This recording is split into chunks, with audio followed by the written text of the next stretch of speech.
दुनिया के सबसे जाने माने पैरानॉर्मल इन्वेस्टिगेटर्स एड और लोरेन वॉरेन ने कहा था कि ये उनके करियर के सबसे खतरनाक मामलों में से एक था। तो आज हम बात करने वाले हैं डोनोविन परिवार के साथ हुए उस भयानक इन्फेस्टेशन की कहानी के बारे में। चलिए जानते हैं कि आखिर हुआ क्या था। ये शब्द थे एड वॉरेन के जब उन्होंने पहली बार डोनोविन परिवार के घर में कदम रखा। लेकिन ये तो बस उस खौफनाक मंजर की एक झलक थे जो उनका इंतजार कर रहा था। उन्हें बहुत जल्द यह एहसास हो गया था कि वो किसी आम भूत प्रेत के मामले से नहीं बल्कि किसी बहुत बड़ी चीज से लड़ने वाले हैं। जब वॉरेन वहां पहुंचे तो घर में पूरी तरह से अफरा तफरी मची हुई थी। पूरा परिवार बुरी तरह डरा हुआ था और घर के अंदर जो कुछ भी हो रहा था उस पर उनका कोई कंट्रोल नहीं था। समझिए, एक ऐसा घर जो बाहर से तो बिल्कुल नॉर्मल दिखता था, अंदर से एक जंग का मैदान बन चुका था। वॉरेन को जो सबूत मिले वो वाकई चौंकाने वाले थे। पूरे घर में सड़े हुए मांस और सल्फर की एक अजीब सी बदबू फैली हुई थी। जब एड ने दीवार पर दस्तक दी तो हैरानी की बात ये थी कि दीवार के अंदर से भी वैसी ही दस्तक की आवाज आई। नलों से पानी की जगह खून जैसा गाढ़ा लाल लिक्विड बह रहा था। और शायद सबसे ज्यादा डरावना था वो काला साया जिसे लोरेन ने देखा था। एक लाल आंखों वाला साया जो कमरे की सारी पॉजिटिव एनर्जी सोख रहा था। तो सवाल ये है कि ये सब शुरू कैसे हुआ? आपको जानकर हैरानी होगी कि इस पूरे आतंक की जड़ें एक अकेली टीनेज लड़की और एक बिल्कुल हानि रहित से दिखने वाले खेल में थी। इस पूरी कहानी के सेंटर में है 19 साल की पैटी डोनोविन। वो एक नए शहर में आई थी, उसके ज्यादा दोस्त नहीं थे और वो अक्सर अकेला महसूस करती थी। तो इसी अकेलेपन को दूर करने के लिए उसने एक वीजा बोर्ड का सहारा लिया। उसने ये बिल्कुल नहीं सोचा था कि वो अनजाने में किस चीज के लिए दरवाजा खोल रही है।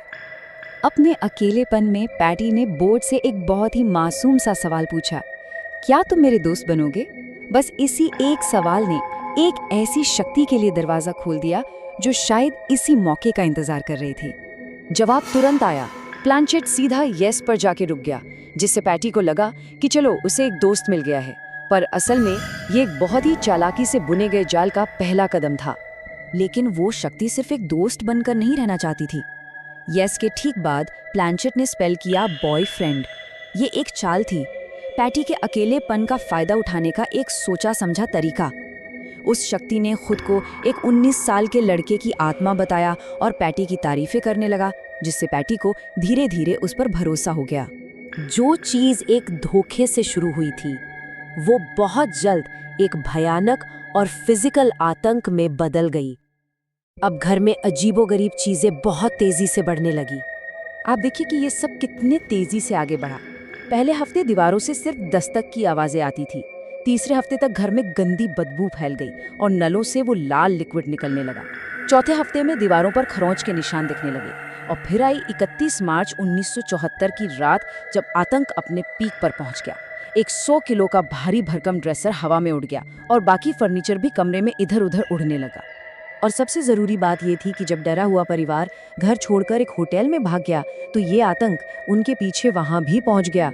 होटल के कमरे में भी लाइटें जलने बुझने लगी, चीखने की आवाजें आने लगी और इसी वजह से उन्हें वहां से निकाल दिया गया। जब वो वापस अपने घर आए तो घर पूरी तरह तबाह हो चुका था। इससे एक बात तो बिल्कुल साफ हो गई थी, ये शक्ति घर से नहीं बल्कि सीधे सीधे उस परिवार से जुड़ी हुई थी। अब हम इस मामले के सबसे अहम हिस्से पर आते हैं, वॉरेन का एनालिसिस। उन्होंने ये नतीजा क्यों निकाला कि ये कोई मामूली हॉन्टिंग नहीं बल्कि कुछ और ज्यादा खतरनाक था। वॉरेन्स ने इसे इन्फेस्टेशन का नाम दिया। देखिए, इन्फेस्टेशन का सीधा मतलब है कि घर में किसी इंसान की आत्मा नहीं भटक रही थी, बल्कि ये एक शैतानी नॉन ह्यूमन शक्ति थी जिसका एक ही मकसद था, डोनोविन परिवार को तकलीफ पहुंचाना। इन दोनों में फर्क समझना बहुत जरूरी है। एक आम हॉन्टिंग अक्सर किसी जगह जैसे कि किसी घर से जुड़ी होती है, लेकिन ये शक्ति तो परिवार के पीछे होटल तक चली गई, जिससे ये साफ था कि वो परिवार से जुड़ी थी।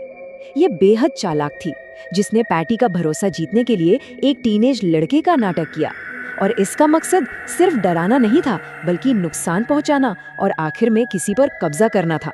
तो वॉरेन्स का फाइनल कंक्लूजन दिल दहला देने वाला था।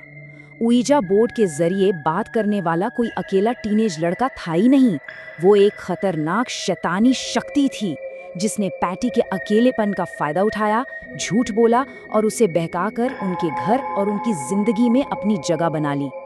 अब इससे बचने का सिर्फ और सिर्फ एक ही रास्ता बचा था, एग्जॉर्सिज्म। ये एक बेहद खतरनाक और हिंसक प्रक्रिया थी जिसका मकसद था उस शक्ति को घर से और पैटी से हमेशा के लिए बाहर निकालना।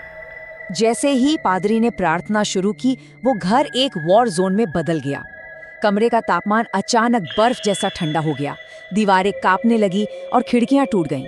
फिर वो काला साया सबके सामने आया और अचानक वो सीधा पैटी के शरीर में समा गया। पैटी की आंखें लाल हो गईं और एक भयानक संघर्ष शुरू हो गया। और फिर उस शक्ति ने अपनी पूरी ताकत दिखाई।